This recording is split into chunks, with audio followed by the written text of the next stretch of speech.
هلن عادت داشت که هفته‌ای 2-3 دفعه بره به مادرش سر بزنه. مادرش آلزایمر داشت و یه وقتایی هلن یادش بود و یه وقتایی هم یادش نبود.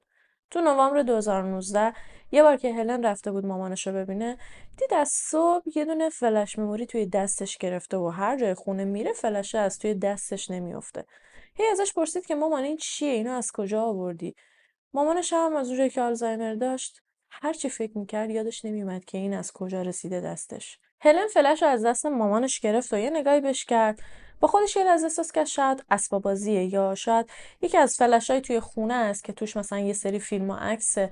با خودش گفتش که خب برم بزنمش به تلویزیون نگاه کنم ببینم چی توشه حداقل. فلش از مامانش گرفت و رفت زد به دستگاه و دید که یه سری پوشه توی فلشه. معلوم بود که فلش مال خونه نیست چون فایلایی که توش بود اصلا واسه هلن آشنا نبودن. همینجوری اتفاقی روی یکی از فایلا که یه دونه ویدیو بود کلیک کرد. به محض اینکه ویدیو پلی شد، هلن یه چند ثانیه‌ایشو نگاه کرد و از کاری که کرده بود واقعا پشیمون شد.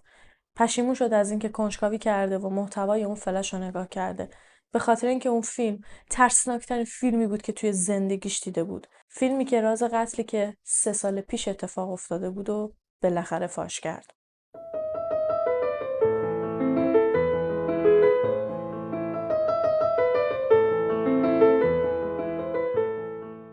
مینگ لیلنگ توی سال 1991 تو چنگدوی چین به دنیا میاد. از اونجایی که تلفظ اسمش واسه دوستای غیر چینیش یکم سخت بود، دوستاش میشل صداش میکردن و از اینجا به بعدم ما میشل صداش میکنیم. تو سال 2008 که زلزله ونچوان اتفاق میفته، متاسفانه میشل پدرش رو از دست میده که خب این اتفاق تاثیر خیلی بدی روش میذاره.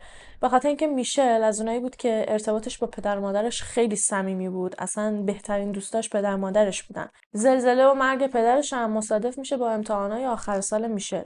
میشل داشت خودش رو واسه ورود به کالج آماده میکرد. فکر کنی توی اون شرایط چقدر درس خوندن میتونه سخت باشه. اما همکلاسیاش یادشونه که میشل به هر سختی که بود میومد سر جلسه امتحان. دوستاش هر موقع سر جلسه امتحان میدیدنش چشاش باد کرده و قرمز بود.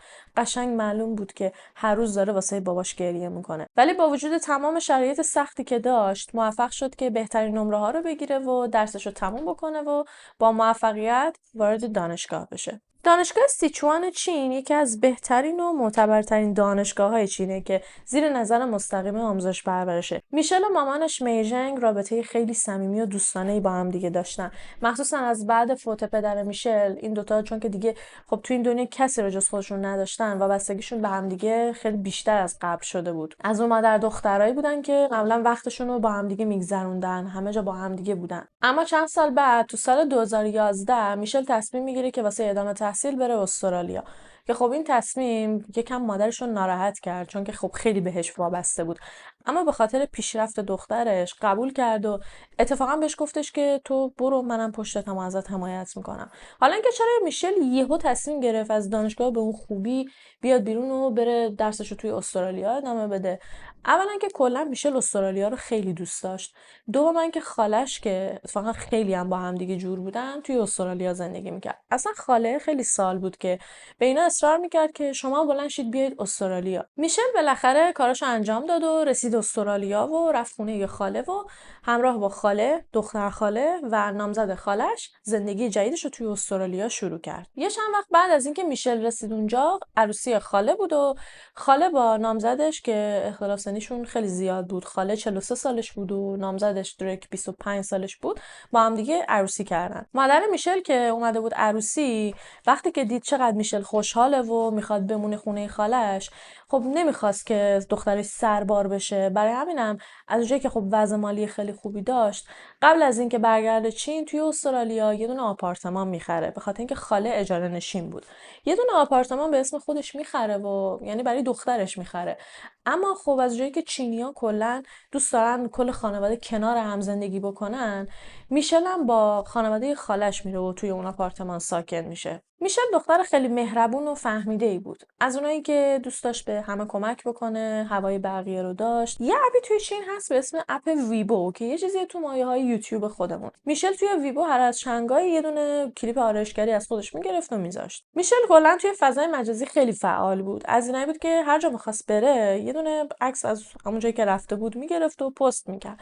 معمولا هم همیشه توی کپشن عکساش از مادرش یاد میکرد، مینوشت که مثلا مامان جات خالی، دلم برات تنگ شده، یا هر جا میرفت یه غذایی میخورد عکس غذاشو میذاشت و زیرش مینوشت ولی هیچی دستپخت مامانم نمیشه. تو سال 2015 همگی دست جمعی میرن چین که به خانواده و اقوام سر بزنن که اتفاقا هزینه کل سفر رو هم مامان میشل تقبل میکنه. درک همسر خاله قبل از اینکه با خاله ازدواج بکنه مهندس آیتی بود که اتفاقا توی همون زمینه هم کار میکرد، ولی بعد از ازدواج از کارش استعفا میده و میشینه توی خونه و خاله جون تمام خرجاشو تقبل میکنه. تازه فکرشو بکنید محل کار خاله توی یکی از شهرهای اطراف سیدنی بود. هر بار واسه رفت و برگشت خاله کلی توی راه بود تا برسه تا دوباره برگرده.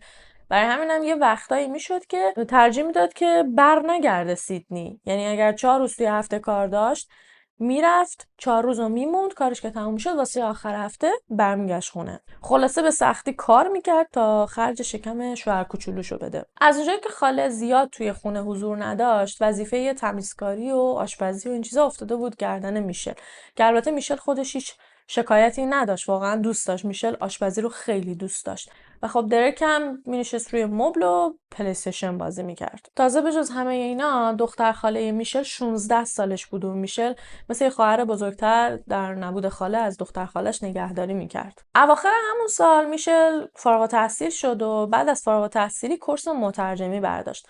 مدرکی که گرفته بود مدرک گردشگری بود. میشل قصد داشت که مدرک مترجمیش رو هم بگیره و در کنار مدرک گردشگریش بعدها یه مجتمع توریستی را بندازه. الان که دیگه سرش خلوت‌تر شده بود و حجم درساش کمتر شده بود، دیگه تصمیم گرفته بود که یه مقداری به خودش برسه و هر از شنگایی با دوستاش دست جمعی میرفتن بیرون. روز پنجشنبه 21 آپریل 2016 هم طبق معمول با دوستاش قرار داشت. با هم دیگه ناهار خوردن و یکم گپ و گفت کردن. بعد میشل ازشون خداحافظی کرد به خاطر اینکه میخواست بره خرید بکنه. دوستاش میخواستن برگردن خونه. میشل میره سمت مرکز خرید مایرز که یکی از مرکز خریدای خیلی معروف سیدنیه، که این مرکز خرید خودش توی مال پیت استریتس قرار داره، که این پیت استریت اصلا یه شهری بود واسه خودش. وسعت زیاد اونجا رو در حدی تصور کنید که یه عالمه دوربین مداربسته گذاشته بودن که بتونن کلش رو پوشش بدن. اتفاقا اون روزم تصویر میشل توی سی سی تی وی ها افتاده بوده، اینکه قدم به قدم کجا رفته و چی کارا کرده. توی این تصویر از بگای توی دستش مشخصه که خب خرید کرده از مایرز. بعدش میره یه دونه آب میوه از این دستگاه‌های نوشیدنی میگیره. تو کل تصاویرم همونطور که دارید میبینید چهرش کاملا آرومه و مشخصه که فقط داره از روزش لذت میبره. بعدش سوار مترو یه ایستگاه سنت جیمز میشه تا بره سمت کمسی، یعنی محل زندگیش. اینجا هم میبینید که ساعت 4:30 بعد از ظهر رسیده ایستگاه کمسی و مشخصه که داره از ایستگاه خارج میشه که بره سمت خونه. وقتی میشل میرسه خونه خب خاله سر کار بوده، قرار بوده 4 روز تمام بمونه سر کارش و بعد برگرده. دختر خاله هم خونه بابای خودش بوده. درک هم طبق معمول لم داده بوده جلوی تلویزیون و داشت پلی استیشن بازی میکرد. شب که میشه میشل تلفنی با چند تا از دوستاش صحبت میکنه، بعدم یه زنگ به خالش میزنه و حالا احوال میکنن و بعدم به خالش شب بخیر میگه و میره که بخوابه. ولی خب نیمه های شب بوده که با یکی از اساتیدش یکم اس بازی میکنه. یکم ساعت نامناسبی بوده واسه اینکه تو بخوای با استاد دانشگاهت صحبت بکنی، ولی مکالمهشون مکالمه عجیبی نبوده. داشتن درباره این صحبت میکردن که استاد میخواسته از بین دانشجوهاش میشل رو به عنوان دستیار خودش به زودی به دانشگاه معرفی بکنه. همین بود محتواشون. حرف عجیب غریبی بینشون رد و بدل نشد. و بعد از اون پیام‌ها دیگه هیچ خبری از میشل نمیشنوه. دختر خاله اون شب موند خونه باباش. خاله هم سر کار بود. درک هم خب تا صبح پای بازی بود. دیدید این گیمرها معمولا دم صبح میخوابن. دم صبح بود که کم کم خوابش گرفت و رو همون کاناپه خوابید. نزدیکای ظهر بود که از خواب بیدار شد. منتظر خاله و دخترش نبود، ولی خب با خودش فکر کرد که میشل کجاست. هرچی این ور اون ور خونه رو نگاه کرد دید نیستش. با خودش گفتش که خب شاید موقعی که من خواب بودم دوباره از خونه زده بیرون و حالا احتمالاً رفته پیش دوستاش. ولی وقتی که یکی دو روزی گذشت هیچ خبری از میشل نشد، کم کم نگرانش شد. تا قبلترش با خودش گفته بود خب دختر بزرگیه، من تو کارش دخالت نکنم، خودش صلاح خودش رو بهتر میدونه. اما الان که دیگه 2 روز گذشته بود با خودش فکر کرد که نکنه خدای نکرده اتفاقی واسش افتاده. برای همین بهش یه پیام میده، بهش میگه که سلام، کجایی، حالت خوبه؟ ولی میشل جواب نمیده. 3 روز بعد، یک شنبه 24 آپریل، درک سوار ماشینش شد و رفت سمت ایستگاه مترو، به خاطر اینکه زنش رسیده بود. رفت دنبال زنش. موقعی که زنش رو سوار کرد یهو خاله گفتش که از میشل خبر داری؟ من هرچی بهش زنگ میزنم جواب نمیده. که درک بهش گفتش که ببین حقیقتا 2 روزی هست که من ازش خبر ندارم، یه 2-3 روزی هست، منم بهش پیام دادم و زنگ زدم ولی جواب منو نداد. وقتی که به اینجای حرفشون رسیدن جفتشون وحشت کردن، به خاطر اینکه هر کدوم فکر میکرد اون یکی از میشل خبر داره. وقتی که رسیدن خونه سریع رفتن اتاقشو گشتن، کامپیوترشو گشتن، به این امید که یه سرنخی پیدا کنن یا یه یادداشتی پیدا بکنن، ولی هیچی پیدا نکردن. بعد رفتن با گوشی خودشون فیسبوکشو چک کردن، ویبوشو چک کردن ببینن پست جدید گذاشته، چون همونطور که گفتم عادت داشت هر جا میرفت یه عکسی، یه ویدیویی، چیزی میذاشت، ولی اخیراً هیچی نذاشته بود. تا دیگه فرداش که رسید انقدر نگران شدن که رفتن پیش پلیس و گزارش مفقودی میشل رو دادن. خاله به پلیسا گفتش که واقعاً از میشل همچین چیزی بعیده، اون آدم خیلی مسئولیت پذیریه. نمیگم تا حالا نبوده که شب جایی مونده باشه، اما خیلی کم پیش میومد. معمولاً ترجیح میداد که شب خونه خودمون بخوابه. اگرم جایی میخواست بره حتما قبلش به من اطلاع میداد. بعدش هم میشل یه عادتایی داشت، مثلا یه کتی داشت که خیلی کتش رو دوست داشت، یا اینکه از آفتاب خیلی بدش میومد. زمستون تابستون فرقی نداشت، همیشه یه دونه چتر با خودش میبرد بیرون که آفتاب بهش نخوره. خاله گفتش که این چتر رو، این کت رو با خودش نبرده، امکان نداره که میشل بدون اینا از خونه بره بیرون. خیلی زود به مادر میشل خبر دادن که دخترش گم شده و همون موقع بود که سریع رفت توی ویبو و از مردم خواست که اگه میشل رو دیدن حتما اطلاع بدن. عکس و مشخصاتش رو تو سرتاسر شبکه‌های اجتماعی چینی پخش کردن، به این امید که چینیای مقیم استرالیا بتونن میشل رو شناساییش بکنن و بتونن کمک بکنن که پیدا بشه. کم کم همینطور که انتظار میرفت سیل شایعه‌ها توی فضای مجازی به سمت خانواده میشل سرازیر شد. اینکه میشل کشته شده و الان هم جسدش پیدا شده، ولی خب همچین چیزی صحت نداشت و اصلا چیزی پیدا نکرده بودن. خانواده خیلی ناراحت شدن و از مردم عاجزانه خواستن که این حرفا رو تموم کنن و به جاش کمک بکنن میشل پیدا بشه. اون شبی که درک رفت ایستگاه دنبال خاله، روزش یعنی صبح زودش، همون روز یک شنبه، یه رهگذر داشت از کنار یه ساحلی به اسم ساحل اسنپر پوینت رد میشد. این رهگذر از اینایی بود که صبح میرفت پیاده روی. اسنپر پوینت نزدیکای یه دونه غار قرار داشت و یه دونه فواره دریایی به اسم فریزر هم اونجا بود که جای تقریبا خطرناکی بود و ورود عموم به اونجا ممنوع بود. اصلا یه دونه تابلوی بزرگ گذاشته بودن که اینجا خطر داره و از اینجا رد نشید. به خاطر اینکه اونجا یه سری سنگای خیلی لغزنده بود که اتفاقا تو سالهای اخیر جون چند نفر رو گرفته بود. خیلی از سر کنجکاوی که می‌خواستن فواره رو نگاه بکنن از اونجا رد شده بودن و پاشون روی این سنگا لیز خورده بود و افتاده بودن توی فواره. این خانم هم از اونجایی که دوست داشت فواره رو نگاه بکنه رفت به سمتش و دورتر وایساد و داشت نگاش میکرد، چون ویوی خیلی قشنگی داشت. همینطور داشت این ور اون ور رو نگاه میکرد که یهو احساس کرد یه چیزی توی فواره است، یه چیز خیلی بزرگی انگار رو شناور بود.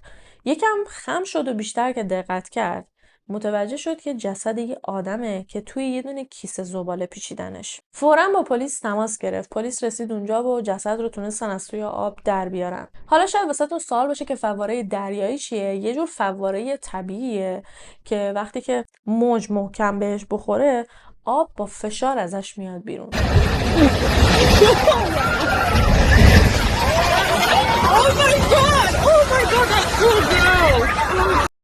جسد قابل شناسایی نبود، به خاطر همینم یه طرح از چهرش منتشر کردن و توی توضیحات نوشتن زن آسیایی بین 20 تا 30 ساله، قد حدوداً 170، با موهای کوتاه مشکی.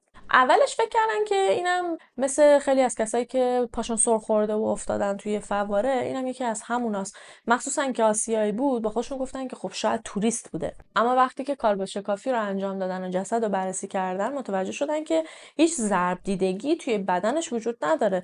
چون اگر اینجوری بود که سر خورده بود افتاده بود توی فواره، به هر حال باید بدنش با تخته سنگا برخورد میکرد و ضربه میدید، اما همچین ضربه‌ای توی بدنش وجود نداشت. چیزی که قضیه رو ترسناک‌تر میکرد این بود که مشخص بود اون خانم به قتل رسیده، به خاطر اینکه یه عالمه ضربه چاقو به بدنش وارد شده بود و گلوش رو هم بریده بودن. مشخص هم بود که جای دیگه ای کشته بودنش و بعدن اومده بودن جسدش رو واسه لاپوشونی توی یه منطقه دیگه انداخته بودن. در واقع میشه گفت اون شایعاتی که درباره میشل راه افتاده بود به خاطر وجود این عکس بود، چون خیلی هم گفتن خب این خیلی شبیه میشله، مشخصاتش هم به میشل میخوره، برای همینم از روی حدس و گمان میگفتن به احتمال خیلی زیاد این میشله، احتمالاً میشله که جسدش پیدا شده. از اونجایی که واقعا جسد خیلی از مشخصاتش با میشل مطابقت داشت و دقیقاً شب همون روزی که جسد پیدا شده بود، خاله و دریک اومده بودن گزارش مفقودی میشل رو داده بودن و با دو تا چارتای ساده میشد بفهمی که خب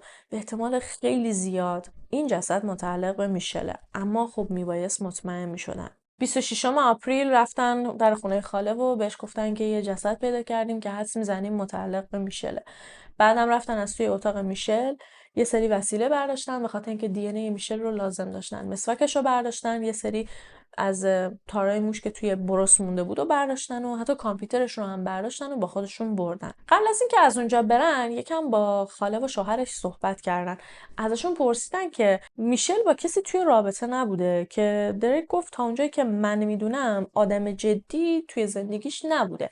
اما تازگی‌ها چون که یکم خسته بود از درس زیادی، با دوستاش این ور اون ور زیاد میرفت و یه سری اپای دوستیابی هم توی گوشیش نصب کرده بود و ما شخص خاصی رو نمیشناسیم، ولی یه وقتایی میدونستیم که مثلا امروز با یه آقایی قرار داره، اما دوست پسر ثابتی نه توی زندگیش نبوده. که یهو خاله گفتش که تازگی‌ها من متوجه شدم که یه پسرایی به دوستای میشل توی فیسبوک اضافه شده.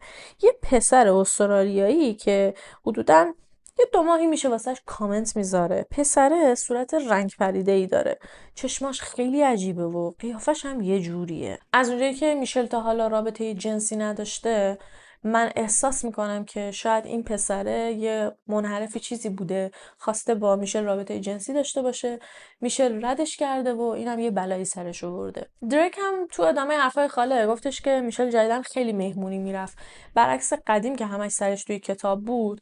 جدیدن کلاب زیاد میرفت، مشروب زیاد میخورد. ازش پرسیدن آخرین بار کی میشل رو دیدی؟ گفت همون روز پنجشنبه، موقعی که از بیرون اومد. من داشتم بازی میکردم، بعد رفت یه شامی درست کرد، با هم دیگه غذا خوردیم، بعدش یکم نشست پای تلفن با دوستاش صحبت کرد، با خانم من صحبت کرد، بعدم به من شب بخیر گفت و رفت خوابید. ولی خب من نخوابیدم، من تا صبح نشسته بودم داشتم گیم میزدم. وقتی هم که بیدار شدم دیدم که میشل خونه نیست. چند روز بعد جمعه 29 آپریل بالاخره جواب تست دی ان ای اومد و مشخص شد که جسد متعلق به میشله. مادر میشل فوراً از چین اومد استرالیا و پلیس هم داشت تمام تلاشش رو میکرد که بفهمه چه بلایی سر میشل اومده. موقعی که به دریک و خاله اطلاع دادن که جسد متعلق به میشله، هر دوتاشون یه آهی کشیدن و دریک گفتش که یه حسی بهم میگفت که دیگه قرار نیست میشل رو ببینم. دوباره از دریک درباره اون شب پرسیدن، همون شب آخری که میشل رو دیده بوده. باز دوباره همونا رو تعریف کرد و این بار یه سری چیزا رو هم خب اضافه کرد. گفتش که همون شبی که رفتم دنبال خانومم، بعد از ظهرش رفته بودم با یکی از دوستان بیرون که اون دوستم هم یه خانوم بوده اتفاقا. تصاویر دوربینای مداربسته رو که مربوط میشد به روز 24م، یعنی همون روزی که دریک شبش رفته بوده دنبال همسرش، وقتی که چک کردن متوجه شدن که حدودای ساعت 9 صبح یه ماشین سفید رنگ وارد پارک ملی لیک منورا میشه، یعنی 4 ساعت قبل از پیدا شدن جسد میشه. که خب اون ماشین مال دریک بود و پینگ تلفنش رو هم نزدیکای محلی که جسد میشل پیدا شده بود تونستن پیدا بکنن. اما خب تصاویری که پیدا کرده بودن خیلی واضح نبود، مخصوصا ماشین اصلا مشخص نبود مدلش و پلاکش چیه.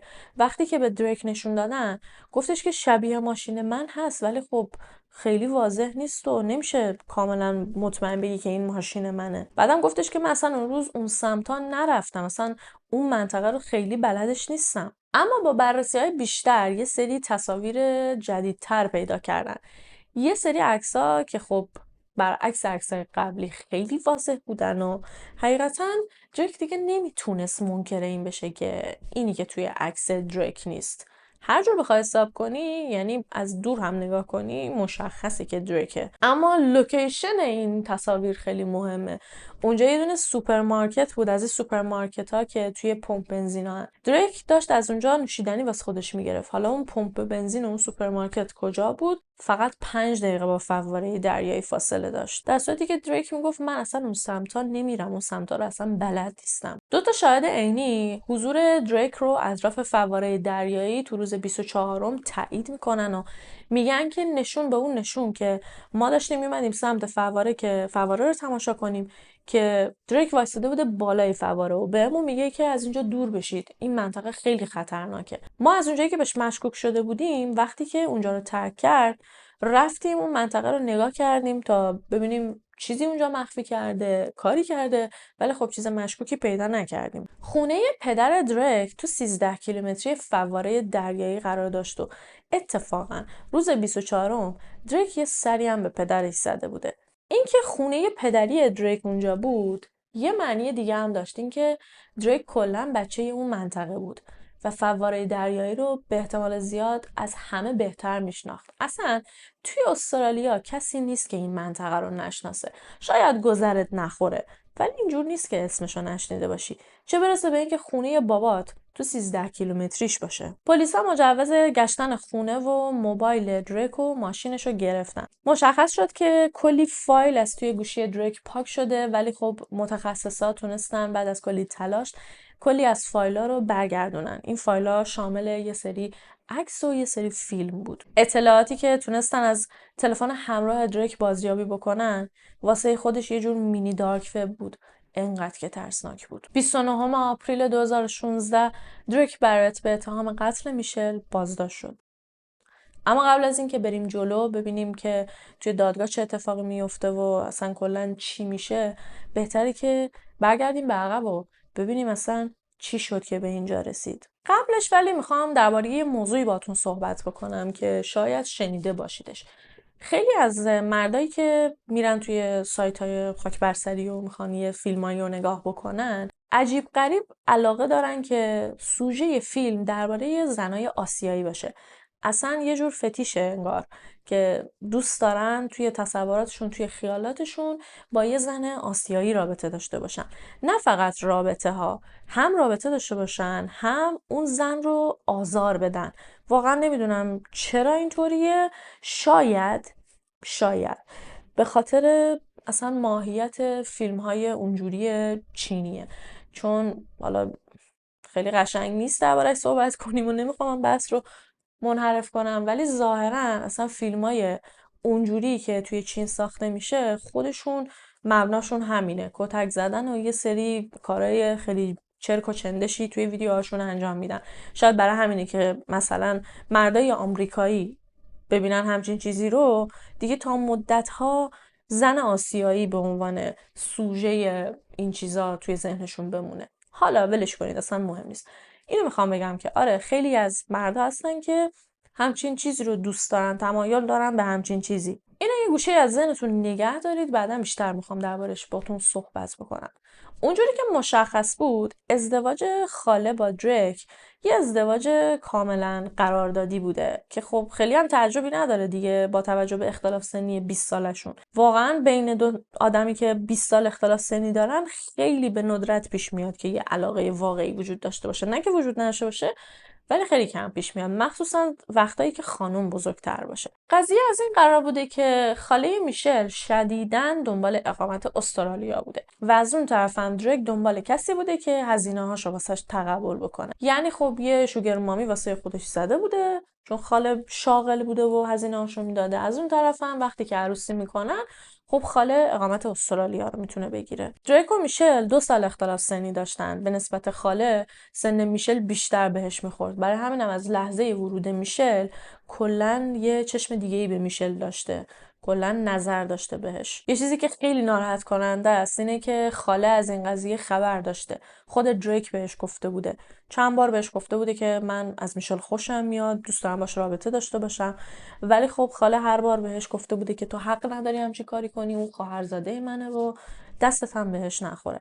برای همین هم حقیقتا دریک جرئت نمی‌کرده که بخواد به میشل دست درازی بکنه. دریک انقدر وقیح بود که قشنگ واسه خاله با جزئیات گفته بود که آره من تو فانتزیای ذهنیم همش به میشل فکر میکنم، همش میشل رو تصور میکنم، آرزومه باهاش رابطه داشته باشم. ولی خب خاله هر بار بهش تشر میزد و میگفت که حق نداری سمتش بری. میشل از همه جا بیخبر، از جایی که خودش آدم خوبی بود، فکر میکرد همه مثل خودش خوبن، عمو دریکش رو دوست داشت. هیچ وقت هم 1% توی تمام اون سالایی که داشت کنارشون زندگی میکرد به این فکر نکرد که خب شوهر خاله من سنش بیشتر به من میخوره تا خالم. نه، همیشه این آدم واسش یه آدم ممنوعه بود، هیچ وقت سمتش نمیرفت، حتی عمو صداش میکرد. همیشه هم باهاش خیلی مؤدب و محترم بود، با اینکه فقط 2 سال ازش کوچیک‌تر بود، اما یه جوری باش رفتار میکرد که قشنگ بهش میفهموند که تو برای من مثلا حکم شوهر خاله‌مو داری، واسه من آدم محترمی هستی.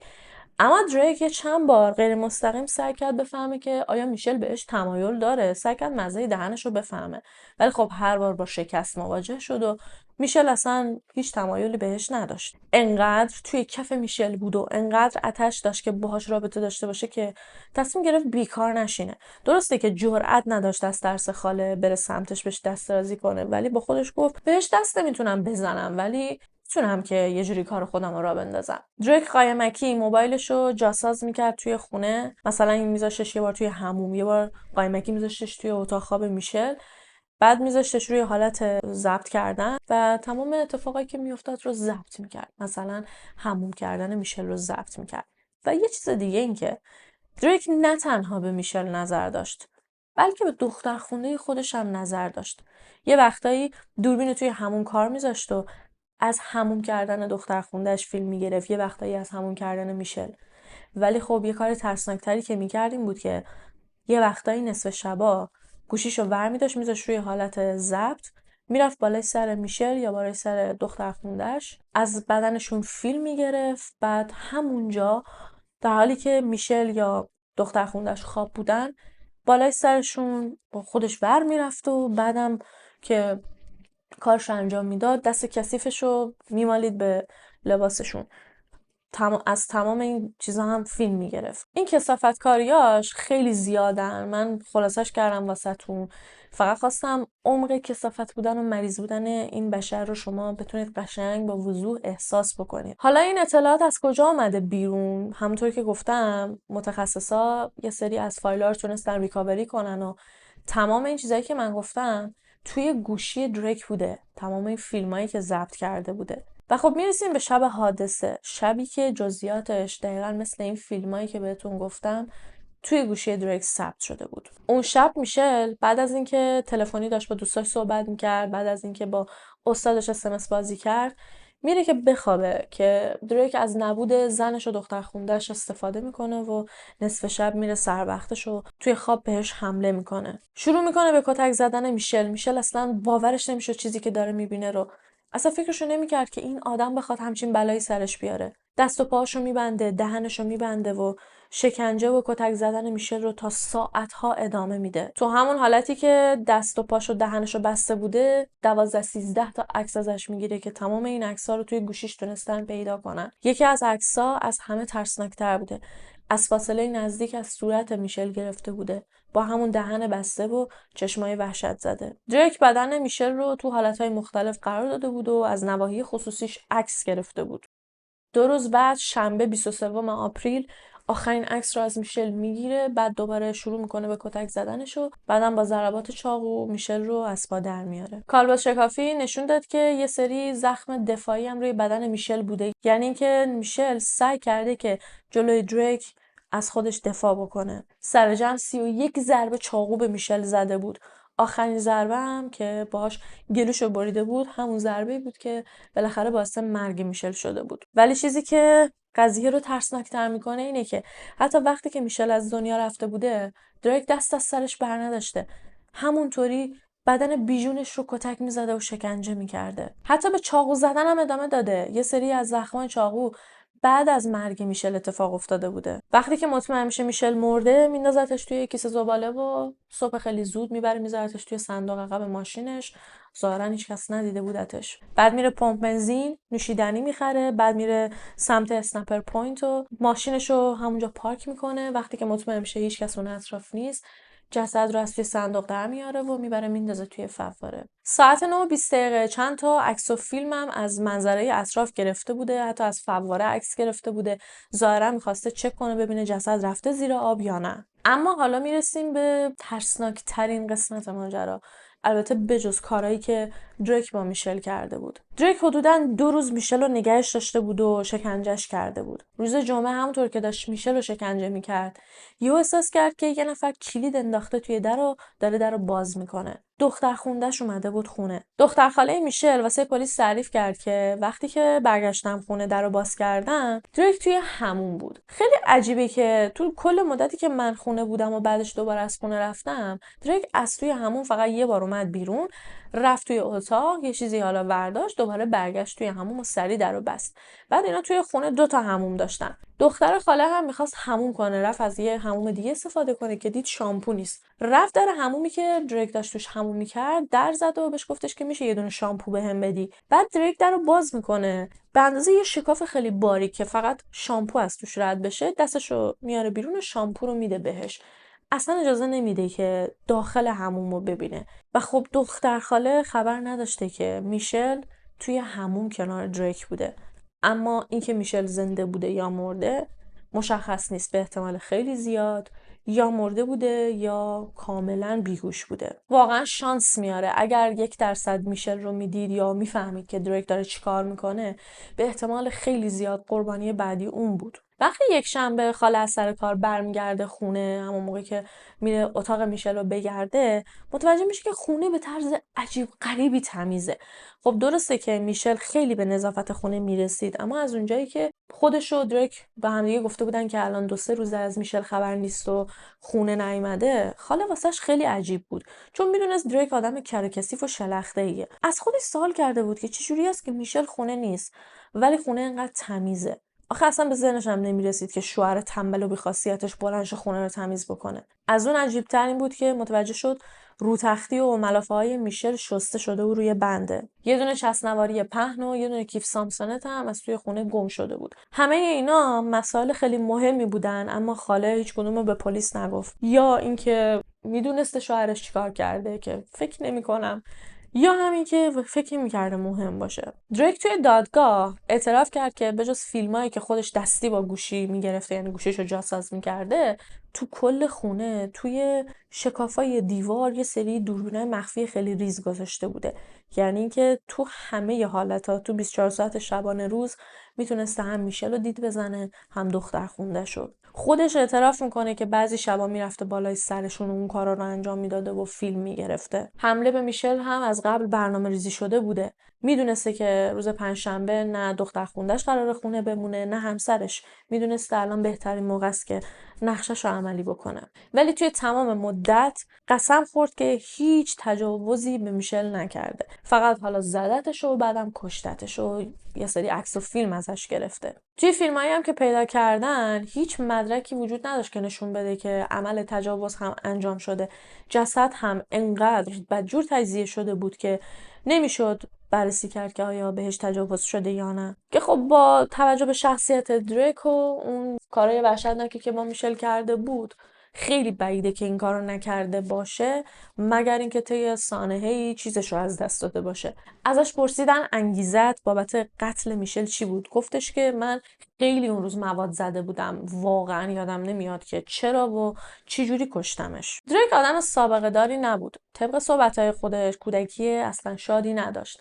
همیشه توی مدرسه مسخرهش میکردن، بولی میشده، هیچ دوستی نداشته و آدم گوشه‌گیری بوده. برای همینم تنها دوستش کامپیوترش بوده. رو میاره به کامپیوتر رو یا بازی میکرده یا میرفته توی چت روما یا هم میرفته توی سایت های اونجوری و از سن خیلی خیلی کم این فیلم ها رو نگاه میکرده. نوجوان که بوده مامان باباش از هم دیگه جدا میشن و مادرش ازدواج مجدد میکنه و اونجور که مشخصه از بعد ازدواجش دیگه خیلی سراغ دریک رو نمیگیره. کلاس دهم ترک تحصیل کرد و بعدها از طریق دوره تیف که یه چیزی تو مایه‌های فنی حرفه‌ای یا کارورزی میره و مدرک مهندسی آیتیش رو میگیره. اتفاقا استخدام میشه و تو همون زمینه هم داشته کار میکرده تا اینکه با خاله میشل آشنا میشه و بعد که دیگه قصدشون جدی میشه و ازدواج میکنن، بعد از عروسی استعفا میده و دیگه نمیره سر کار.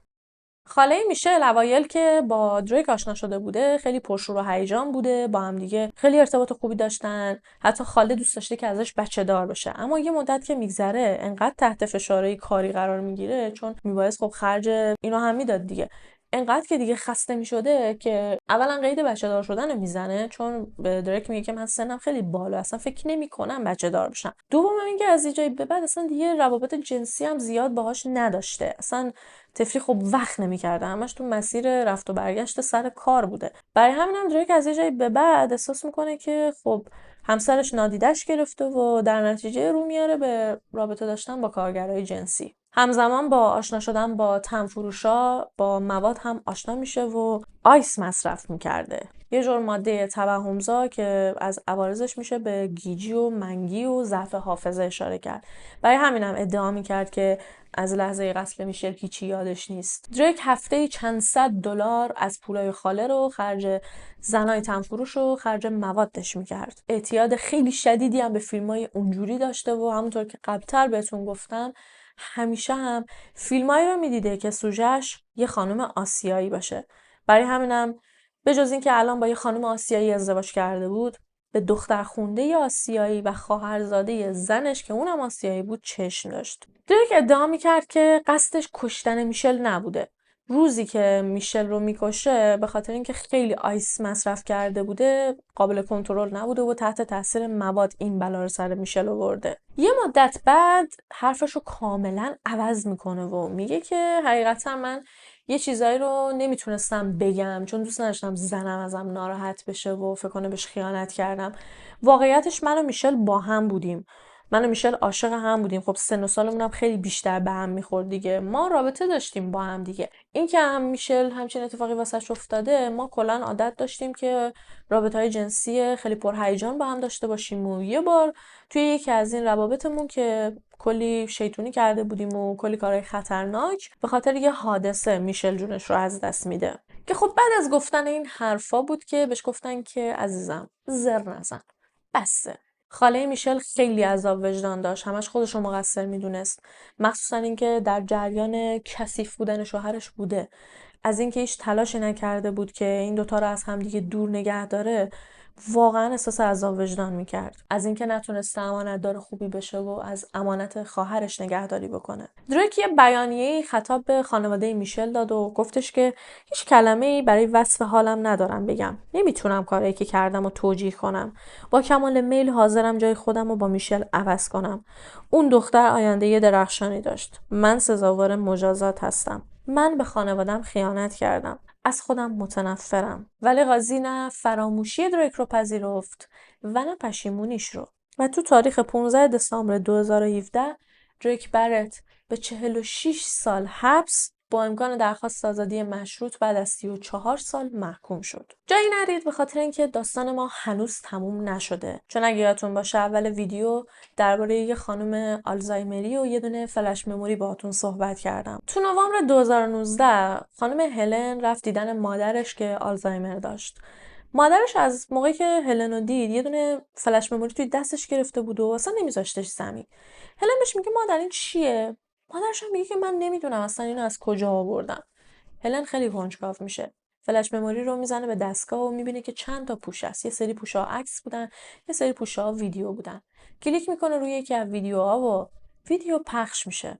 یه زن آسیایی روی یه تخت دراز کشیده بوده، دست و پاشو دهنشو بسته بودن و بعد یه مرد سفیدپوست وارد کادر میشه. مرد شروع میکنه به طرز وحشیانه‌ای به دختره تجاوز کردن.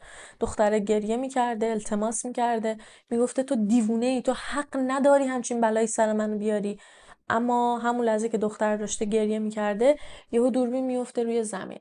دیگه تصویر سیاه میشه اما صدای التماسا و گریه های دختر همچنان توی پس زمینه به گوش میرسیده و خب مردم هیچ اعتنایی نمیکرده. هلن خیلی سریع با پلیس تماس میگیره. اون فلش شامل 13 تا عکس و 9 تا ویدیو بوده که تاریخشون هم واسه 22 و 23 آپریل 2016 بوده که خب از بین اون 13 تا عکس 11 تاشو تونسته بودن توی گوشی دریک پیدا کنن.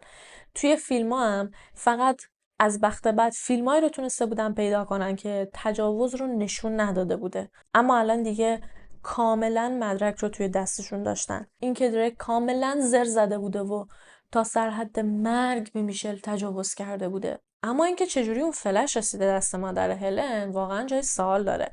مادر هلن هیچ نسبتی با دریک نداشت اما خونش خیلی نزدیک خونه دریک بود. دریک وقتی که فهمیده داره لو میره و ممکنه که دستگیر بشه این فیلم‌ها رو ریخته بوده روی فلش، آماده داشته بوده واسه آرشیوش. بعد واقعی که میفهمه ممکنه دستگیر بشه از ترسش پرتش میکنه توی خیابون.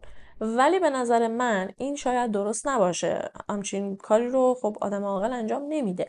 من احساس میکنم که شاید سهوا از جیبش یا از توی ماشینش افتاده توی خیابون و بعدم اون خانم پیر پیداش میکنه.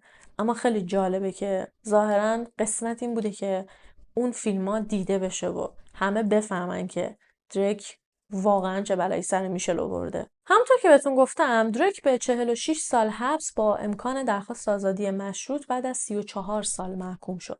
بعد از اینکه این فیلم‌ها پیدا شد قاضی 20 سال حبس اضافه هم بهش داد. اما خیلی مسخره است که این 20 سال حبس ادغام شده با همون 46 سال بود. یعنی که عملاً هیچ اتفاقی این وسط نیفتاد.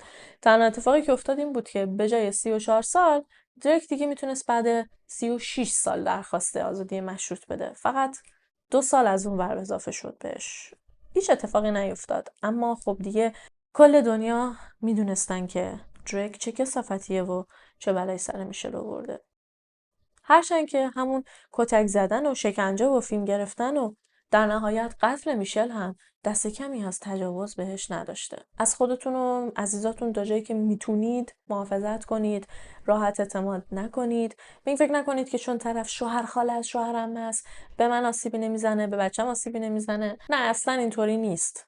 سعی کنید که راحت به آدم‌ها اعتماد نکنید. چیزی که منو ناراحت میکنه اینه که این دختر داشت توی چین درسشو میخوند و زندگیشو میکرد. با خودش گفت که میرم استرالیا پیشرفت میکنم. میخواست که یه مجتمع توریستی را بندازه، میخواست پیشرفت کنه، میخواست به مملکتش خدمت کنه. بعد یه آدم منحرف به درد نخور فقط به خاطر فانتزیای کثیف ذهنیش جون این دختر رو ازش میگیره. مرسی که این ویدیو رو هم تا آخر تماشا کردی. شبتون بخیر و تا ویدیو بعدی فعلا خدا نگهدار. خوب پوشش بشم خواه پوشش